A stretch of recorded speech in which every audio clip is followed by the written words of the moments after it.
नमो नमः। मंगलाचरण कह के आगे का अध्ययन करेंगे। ओम सहस्राक्षं गणाधीशं स्वगुरुं च सरस्वती जनकं जनयित्रीं च शास्त्रादौ प्रणमाम्यहम्। आगे का श्लोक है हेतुलिंग औषध ज्ञानम स्वस्थ आतुर परायणम त्रिसूत्रम शाश्वतम पुण्यम बुभुदेयम पितामहः। अभी यहाँ पे हम एक बहुत ही महत्वपूर्ण जो तंत्र युक्ति है ऊह्य तंत्र युक्ति उसका एप्लीकेशन करेंगे। और ऊह्य तंत्र युक्ति के बारे में मैं आपको शॉर्ट में बता देती हूँ। इस तंत्र युक्ति में जो ग्रंथ में शब्दबद्ध नहीं किया होता ऐसा हमें अभिप्रेत अर्थ समझ लेना होता है। ज्ञान विज्ञान तर्क बुद्धि से प्रस्थापित करके उसका विस्तार करना होता है। यह तंत्र युक्ति बहुत ही महत्वपूर्ण है क्योंकि इससे ही हम शास्त्र का विस्तार कर सकते हैं और उपब्रूहण कर सकते हैं और व्यवहार में सौकर्य कर सकते हैं। इस तंत्र युक्ति में हमें अनुमान तर्क प्रत्यक्ष आप्तोपदेश के आधार पर ग्रंथ का अभ्यास करके शास्त्र का उपब्रूहण करने के लिए मदद होती है और शास्त्रार्थ जानने के लिए हम प्रयत्न कर सकते हैं। तो हम अभी इसका ऊह्य तंत्र युक्ति के आधार पर विस्तार करेंगे इस श्लोक का। इस श्लोक की जो टीका है वो बहुत ही महत्वपूर्ण है, हम यह पूरी पढ़ने वाले हैं और ऊह्य तंत्र युक्ति के आधार पर इसका विस्तार भी करेंगे। हेतु लिंग औषध ज्ञानम स्वस्थ आतुर परायणम त्रिसूत्रम शाश्वतम पुण्यम भूदेयम पितामहः। यम मतलब शास्त्र। अभी यहाँ पे हम टीका देखते हैं। यादृशो असाव अल्प पदैः उपदिष्ट आयुर्वेदः स्तम आह हेतु इत्यादि। अभी यहाँ पे जो पदई ही अल्प ही करके हमें आयुर्वेद जो बताया वो किस प्रकार बताया है वो इस सूत्र से पता चलता है। हेतु आदि से क्या पता चलता है कि हमें पदई ही अल्प ही करके जो आयुर्वेद बताया है वो किस प्रकार बताया है। हेतु लिंग औषध ज्ञानम इति हेत्वादीनि न्यायन्ते अनेन इति हेतु लिंग औषध ज्ञानम यावच्च आयुर्वेदवाच्यम तावत् हेत्वादि अंतर्भूतम इत्यर्थः। मतलब यहाँ पे हेत्वादि का अंतर्भाव होता है आयुर्वेद में। हेतु ग्रहणेन सन्निकृष्ट विप्रकृष्ट व्याधि हेतु ग्रहणम।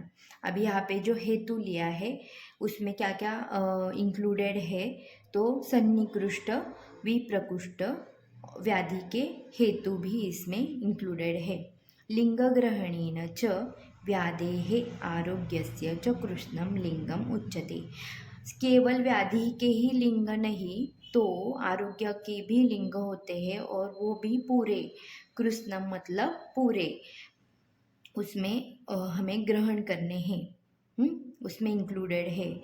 तेन व्याधि आरोग्ये अपि लिंग शब्द वाच्ये, दोनों के लिए है वो लिंग शब्द लगता है। मतलब स्वस्थ लिंग और आतुर लिंग ऐसे।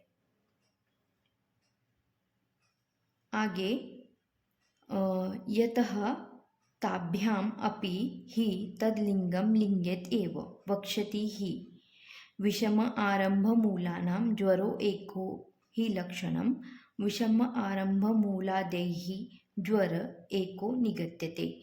अभी यह वो एग्जाम्पल देते हैं कि किस प्रकार यहाँ पे जो उन्होंने बताया है कि लिंग के बारे में जो बताया उसका एग्जाम्पल दिया है। अभी औषध ग्रहणेन च सर्वपथ्य अवरोधः। औषध में क्या क्या आता है, सर्वपथ्य इंक्लूडेड है। शरीरम च अत्र हेतौ लिंगे च अंतर्भवति। स्वस्थ आतुरयोः परम उत्कृष्टम अयनम मार्ग इति स्वस्थ आतुर परायणम। अभी स्वस्थ आतुर परायण, इसका अर्थ उन्होंने बताया है स्वस्थ आतुरयोः, स्वस्थ और आतुर के लिए, जो परम, परम मतलब उत्कृष्ट, अयनम मतलब मार्ग, जो परम उत्कृष्ट मार्ग है वो मतलब स्वस्थ आतुर परायणम। किम अन्यो अयम हेतुलिंग औषध ज्ञान रूपम आयुर्वेदो ब्रह्म बुद्धा बुद्धात् आयुर्वेदात् उत्तान अन्य इति आह त्रिसूत्रम इत्यादि। अभी त्रिसूत्र करके उन्होंने जो बताया है वह आयुर्वेद, इसका हम विस्तार करने वाले हैं आगे। पितामहो अपि यम त्रिसूत्रम बुबुदेहे तम इंद्रम प्रोवाच।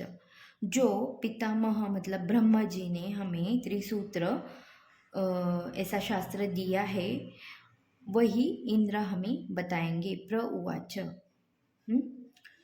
त्रीणि हेत्वादीनि सूत्र्यन्ते यस्मिन् येन वा तत् त्रिसूत्रम। मतलब हेत्वादि ये जो तीन इसमें उन्होंने सूत्रित किया है, इसीलिए उसको त्रिसूत्र कहते हैं, हेतु लिंग और औषध। तत्र सूचनात् सूत्रणाच्च अर्थसंततेः सूत्रम। अभी सूत्र का यहाँ पे उन्होंने वर्णन किया है कि सूचनात् सूत्रणाच्च अर्थसंततेः, ओ जैसे माला को एकत्र करके बुनते हैं, उसी प्रकार शब्द को एकत्रित करके उनका अर्थ लगाते हैं, ऐसे जो होता है वो सूत्र कहते हैं। एतेन तम यथा ब्रह्मा त्रिसूत्रम बुबुधे तथा एव हेतुलिंग औषध ज्ञानम इंद्रम प्रोवाच वाचयति विप्लुतम आगमम दर्शयति। मतलब यहाँ पे जो ब्रह्मा ने त्रिसूत्र, जिस प्रकार त्रिसूत्र का वर्णन किया, उसी प्रकार इंद्र भी हेतुलिंग और औषध इनका ज्ञान बताएंगे। बुबुध इति न कृतवान, मतलब बुबुध यहाँ पे उस शब्द का विश्लेषण कर रहे कि बुबुध मतलब वो बता रहे हैं, स्मृत्वा का है ना, कृतवान नहीं है, वो बनाया गया नहीं है, इसीलिए बुबुध बुबुध ये शब्द का प्रयोग किया है। अतएव उक्तम शाश्वतम नित्यम इति अर्थः, उसीलिए उसको शाश्वत कहा है, नित्य कहा है। तच्च नित्यत्वम सूत्रस्थानान्ते व्युत्पादनीयम, सूत्रस्थान के अंत में उसका नित्यत्व स्पष्ट करेंगे। अब हम त्रिसूत्र का विस्तार करेंगे ऊह्य तंत्र युक्ति लगा के। सूत्र का जो वर्णन, सूत्र इसका जो वर्णन किया है पाणिनि जी ने अपने ग्रंथ में, वह इस प्रकार का है। अल्पाक्षरम असंदिग्धम सारवत विश्वतोमुखम अस्तोभम अनवैद्यम, ऐसे शब्दों से त्रिसूत्र का वर्णन किया है। तो अल्पाक्षरम जो कम से कम अक्षर में बताया गया है, असंदिग्ध जिसमें कोई भी शंका नहीं है, ऐसा असंदिग्ध है। सारवत जिसमें सार भाग आया है, ऐसा। विश्वतोमुखम मतलब सभी ने उसको एक्सेप्ट किया है, पूरे विश्व में उसकी एक्सेप्टेंसी है, ऐसा विश्वतोमुखम। अस्तोभम मतलब जिसको कोई भी रोध नहीं है, ऑब्स्ट्रक्शन नहीं है, ऐसे कहा गया है। और अनवैद्यम मतलब जिसने किसी ने भी उसकी निंदा नहीं की है। गर्ह्यम ऐसे बताया कि जो गर्ह्यम नहीं है, ऐसा अनवैद्यम शब्द उन्होंने उसके लिए यूज़ किया है। ऐसी जो रचना है उसको सूत्र कहते हैं। अभी ये सूत्र ग्रंथ में किस प्रकार के सूत्र बताए हैं अब हम देखेंगे। उसके लिए हम सूत्र का हम ग्रंथ में किस प्रकार के सूत्र बताए हैं वो देखेंगे अनागत वेक्ष तंत्र युक्ति के आधार पर। अनागतवेक्षा तंत्र युक्ति मतलब जो आगे आने वाला है, ऐसा हम इस अध्याय चलते चलते ही देखने वाले हैं, इसलिए अनागत वेक्षण। अभी हम उसे देखते हैं। अभी हम जो विस्तार करने वाले हैं उसमें सबसे पहले जो सूत्र देखेंगे वो चरक सूत्र स्थान 29 अध्याय में देखेंगे। तो मैं वो ओपन कर रही हूँ। चरक सूत्र स्थान 29। अभी यहाँ पे जो 45 श्लोक नंबर है वो देखेंगे हम। आहार संभवम वस्तु रोगाश्च आहार संभवः। अभी यहाँ पे उन्होंने सूत्र में दे दिया कि जो शरीर है वो आहार संभव है और वैसे ही रोग भी आहार संभव है। यह सूत्र है, यह सिद्धांत है। आहार संभवम, संभवम मतलब उसका हेतु, शरीर का जो हेतु है या उत्पत्ति का जो कारण है वह आहार है, वैसे ही रोगों के उत्पत्ति का कारण भी आहार है। दूसरा सूत्र हम देखेंगे यहाँ पे। आहारस्य विधौ अष्टौ विशेषा हेतु संज्ञकाः शुभ अशुभ समुत्पत्तौ तान् परीक्षा प्रयोजयेत्। अब यहाँ पे क्या बताया है कि आहार की जो अष्टविधि विशेष आयतन है वह हेतु संज्ञक है, आरोग्य के भी और रोग के भी। जो शुभ मतलब जो आहार के जो विधि विशेष आयतन हैं वो अगर शुभ होंगे, विधियुक्त होंगे तो वह आरोग्य का हेतु है, और अगर विधि विरहित होंगे तो वह अशुभ मतलब व्याधि का हेतु है। उसी प्रकार और एक हेतु सूत्र का यहाँ पे वर्णन मिलता है। अजातानाम अनुत्पत्तौ जातानाम विनिवृत्तये रोगानां यो विधिः दृष्टः सुखार्थी तम समाचरेत। मतलब जो अजातानाम, जो उत्पन्न नहीं हुए हैं उनकी उत्पत्ति नहीं होने देना, और जातानाम विनिवृत्तये मतलब जो उत्पन्न हुए हैं उनका निवारण करना किस प्रकार संभव है। तो विधियुक्त अगर हम कोई भी चीज़ विधियुक्त हम करेंगे तो वह आरोग्य का हेतु होगा, और विधि विरहित करेंगे तो रोग का हेतु होगा। यह हेतु सूत्र का विस्तार है। अभी हम देखेंगे चरक सूत्र स्थान 25 अध्याय, उसमें 29 श्लोक नंबर। येषाम् एव हि भावानां सम्पत् संजनयेत् नरं तेषाम् एव विपत् व्याधीन् विविधान् समुदीरयेत्। मतलब जो भाव है, येषाम् एव मतलब यही जो भाव है, उनका जो संपत् मतलब यहाँ पे वर्णन किया है। संपत् इति प्रशस्त गुणता, प्रशस्त गुणों से युक्त ऐसे भावों का अगर हम सेवन करेंगे तो संजनयेत नरम, कि वह संजनन करेगा, ब्रूहण करेगा, नहीं तो आरोग्य ठीक रखेगा। ऐसे तेषाम एव विपत् व्याधीन विविधान समुदीरयेत। विपत् मतलब वैगुण्य, ऐसे ही भावों का अगर वैगुण्य युक्त सेवन करेंगे तो व्याधि की उत्पत्ति होगी। तो यहाँ पे एशाम मतलब केशाम मतलब कौन से अभी, तो एशाम इति यत् जातीयानाम मतलब इस जाति के, कौन से जाति के, तेज महाभूतादयाः। अब यहाँ पे बहुत ही महत्वपूर्ण सिद्धांत बताया कि जो संपत्ति युक्त मतलब गुण युक्त महाभूतों का अगर सेवन करोगे तो आरोग्य की प्राप्ति होगी, और वैगुण्य युक्त ऐसे महाभूतों का अगर सेवन करोगे तो व्याधि की उत्पत्ति होगी। आगे वो वर्णन करते हैं, तेन महाभूतत्वेन एव वातादीनां ग्रहणम, मतलब वातादियों का ही यहाँ पे ग्रहण होता है। जैसे वात दोष जो है वो वात और मतलब वायु और आकाश महाभूत से बना है। पित्त जो है वह अग्नि तत्व से, अग्नि महाभूत से बना है, और जो कफ है वो पृथ्वी आप के अधिकता से बना है। अभी यहाँ पे वह ये वर्णन होता है। और आगे हम देखेंगे कि किस प्रकार जो लिंग है वह भी पांचभौतिक है, उसका वर्णन हमें चरक सूत्र स्थान 20 अध्याय में मिलता है। तो अभी यहाँ पे ये श्लोक नंबर 12 में इसका वर्णन मिलता है। तो यहाँ पे दिया है, एवं विधत्वाच्च वायुः कर्मणः स्वलक्षणम इदम अस्य भवति। उसके जो स्वलक्षण है वो क्या है, कैसे पता चलते, तम तम शरीर अवयम आविशतः, उस शरीर के उस अवयव में वह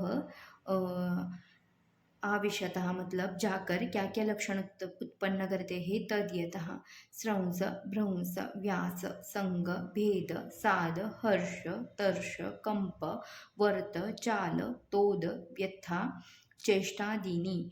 अभी ये जो लक्षण है यह वायु वात दोष से है, और वात दोष किससे बना है, तो वायु और आकाश महाभूत से। तो यह लक्षण भी आकाश और वायु महाभूत अधिकता से हमें रुग्ण के शरीर अवयव में दिखाई देते हैं। तो वहाँ पे हमें यह पता चलता है कि वहाँ वायु और आकाश महाभूत की वृद्धि हुई है। अभी हम जो यह शाश्वत शब्द है इसका विस्तार जब करेंगे तब हमें पता चलेगा कि किस प्रकार हमें औषध काम करेंगे, मतलब किस प्रकार महाभूत से युक्त है और किस प्रकार वह चिकित्सा के लिए उपयुक्त होंगे। तो यह शाश्वत का जो वर्णन है वह हमें चरक सूत्र स्थान 30 अध्याय में मिलता है। 30 अध्याय में यहाँ पे उसका वर्णन आया है, शाश्वतो सो अयम आयुर्वेदः शाश्वतो निदिश्यते। तो इसका विस्तार आगे उन्होंने यहाँ पे एक्सप्लेन किया है। अनादित्वात् मतलब जिसका कोई आदि नहीं है, इसीलिए उसे शाश्वत कहा है। स्वभाव संसिद्ध लक्षणत्वात् भाव स्वभावात् नित्यत्वाच्च। अभी इसका वह एक्सप्लेनेशन आगे करते हैं कि न ही नाभूत कदाचित आयुषः संतानो बुद्धि संतानो वा, मतलब ऐसा कभी हुआ नहीं है कि आयुष्य ये संतान विरहित है, मतलब संतान की उसमें प्रवृत्ति नहीं है, ऐसा कभी हुआ नहीं। वैसे ही ऐसा भी कभी हुआ नहीं कि यह बुद्धि संतान की जो परंपरा है वह नहीं है। तो वह है, मतलब वो ऐसे निश्चित दिखा रहे हैं कि ऐसा कभी हो ही नहीं सकता कि बुद्धि जो आयुर्वेद की जो बुद्धि है उसकी संतान के बिना आयुष हो ही नहीं सकता। ऐसे शाश्वत आयुषो वेदितः। तो कैसे, अनादि च सुख दुखम, जो सुख है वह भी अनादि है और दुख है वह भी अनादि है। सद्रव्य हेतु लक्षणम अपरा पर योगात, मतलब जो द्रव्य है वही उनका ही प्रयोग अगर पर होगा तो सुख की उत्पत्ति, पर मतलब श्रेष्ठ, पर होगा तो सुख की उत्पत्ति होगी, और उन्हीं का अगर प्रयोग अपर होगा तो दुख की उत्पत्ति होगी। एष च अर्थसंग्रहो विभाव्यते आयुर्वेद लक्षणम इति। अभी आगे वो एक्सप्लेन करते हैं कि गुरु लघु शीत उष्ण स्निग्ध रुक्षादीनां द्रव्याणाम सामान्य विशेषाभ्याम वृद्धि रासो, मतलब ये निश्चित ही है अगर हम गुरु लघु शीत उष्ण स्निग्ध और रुक्ष इन द्रव्यों का सामान्य, मतलब सामान्य उनका होगा तो वृद्धि होगी, अगर विशेष होगा तो ह्रास ही होगा। यद् उक्तं गुरुभिः अभ्यास्यमानैः गुरूणाम् उपचयो भवति। अपचयो लघुनाम मतलब गुरु द्रव्यों का अगर अभ्यास करोगे, सतत शीलनम अभ्यास मतलब सतत शीलन अगर गुरु द्रव्यों का हो करोगे तो गुरु उपचय ही करेगा।